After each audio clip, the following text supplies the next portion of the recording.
Hello, this is Shaylin 3D Praying, and welcome to Crown of the Week, episode 38, Fidget Clicker.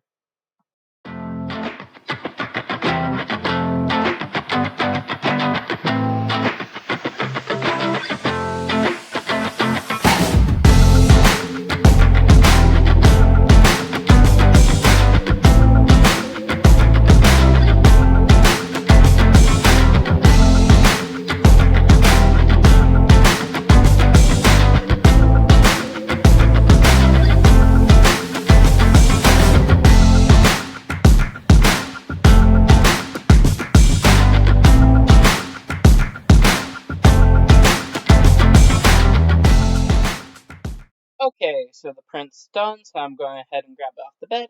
As I said in the intro, this is a fidget clicker. This one you hold between your palm and your fingers, and you can kind of click it that way, or you can just hold it with both hands and click it.